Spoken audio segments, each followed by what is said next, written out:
So we just came here to kite for a bit, and I actually been doing kiting for the last 4 years. Hello, I'm Stanislava and I'm an engineer, and currently I'm working for IBM Cloud as a team lead for the EMEA region for the global success team. But what I'm actually doing is helping clients to move their workload from their local environments to a data center that my company is owning. And we help them to secure their workload, their data, their applications or websites, or whatever it takes. I'm a software engineer, and that's what my education is. And I worked as such for quite some time. And currently I have moved mostly to working with the technology, but together with the clients. And I really like as well the sales perspective and understanding the client's problem and challenges and help them to solve it. That's something that I'm really passionate about, to combine my social skills and my soft skills together with my programming or technical skills. So I'm basically helping clients to architect their software solutions and to move them to the cloud. I was studying French and I really enjoyed doing that, but in the same time I was really strong at math. And in the language school where I was, there was not that many people that actually could do both languages and mathematics. And I thought this kind of like a strong combination of skills. Therefore, I found this university in Bulgaria where actually you have to apply to study engineering in French. And I say, okay, right, that's where I should go. When I was at the Technical University of Sofia, that was really interesting to be there. But at the same time, I got a scholarship to move and study in Sweden. I found that really interesting, as I had this passion to travel, to live in a different country, and for me it didn't took really a long time to decide to go. So I actually went to Sweden for 6 months for Erasmus exchange program. It was wonderful. So I thought, maybe I should move here to do my master. Yeah, I talked to some people, I showed my interest, and I got admitted. However, at the same time, I was not really done with my bachelor in Bulgaria. But there was also like a possibility to do bachelor and master at the same time. So what I actually did is to do it together. It was pretty tough, I would say, but I think I really learned so much, and that gave me a great base to move with my career. So in the last 6 months of my education in Sweden, we could actually choose a school or a project or a company to do our master thesis. And I really wanted to do it in a company to get the real experience. I already had probably 6 years of studying, so I was so eager to start working already. Then I started applying for different companies and looking for different projects. Well, I got a lot of no's, so there were a lot of no's, and especially when you don't have any experience, you're in a foreign country. I think it's pretty normal to not have this really fast start from the very beginning. So that's one thing about also being an engineer or any other profession, is just to really don't give up when you get a lot of no's from the employers, and just to keep going and to think about what actually excites you, what's your end goal, and maybe try to find a different ways to achieve it. Maybe the way that you're trying is not working, but there are other ways that you can actually use.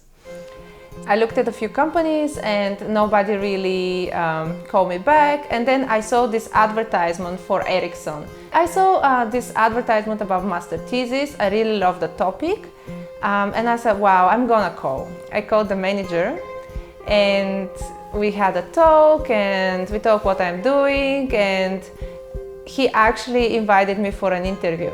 The interview was just so chilled, and I was really ready for something wow, but it was just like so natural. It was wonderful, and in the end I got the job. After I spent, I think around like 6 years in Sweden, I decided to change the job, and not because I didn't like the job. Actually, the job was really, really nice, and the company and everything. But I said, okay, I'm very young, that's my first job, and I wanted to explore more, to see, to get more experience, and just to take the risk to try something different. In that time, I thought cloud is a very interesting field to be. And I started researching different cloud companies and trying to also think, maybe if I'm changing the job, I can also change the country, just to experience also a different country. So that time I just started kiting, kite surfing, and for me that was very important, that I will live in a place where actually there is a lot of wind and I can easily go to kite. That's why I choose the Netherlands. For me, my hobbies is a big part of my life. Together with kitesurfing, yoga is something which I love doing, and I'm currently also teaching at my work location here in Amsterdam. How it's all started with yoga, I was back in my hometown in Bulgaria, in Dobrich, and I found this meditation class in a school gym. And suddenly I started also following a lot of yoga classes here and there while I was traveling, later on YouTube or online courses. And it's always been part of my life, maybe in a different way. And the moment when I arrived to the Netherlands, I found this amazing yoga studio. I really found that yoga studio 1 week after I arrived here. And the moment I entered, I already felt like at home. And it's such an amazing feeling of belonging, which I really love to have, because when you're not living in your home country, you really need to have this kind of feeling from somewhere. And that yoga studio really was that for me. I never really thought to become a yoga teacher, but I thought it's just really nice to study to become a yoga teacher, just to improve your own practice, so I can actually do the exercises better, and I can also understand the concepts better. So I did that 1 year yoga teacher training, and now I actually start teaching at my work. So that's a really nice way to contribute to the workspace, to connect with my colleagues in a different way. So we just came here to kite for a bit, and I actually have been doing kiting for the last 4 years. There are like a few reasons maybe why I really fall in love with kiting, and the first time was somewhere in Tarifa in Spain. And when I saw the kites and like the sunset and the water, I thought, wow, it's like it's so amazing. It's such a free feeling. So I thought, okay, I should try that. Then I started going for some lessons and I started kiting. And basically, what I really love about kite surfing is that it's in a way to connect to the nature.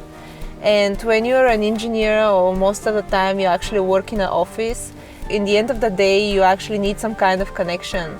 And kiting is something that gives me that. That's something that makes me do it quite often. And helps you also to break the day and to get a bit of a fresh mind and to face the next challenging day at work. Since I started kiting, most of my vacations are just about kiting or surfing. And I love that. It's like a different way of experience a country.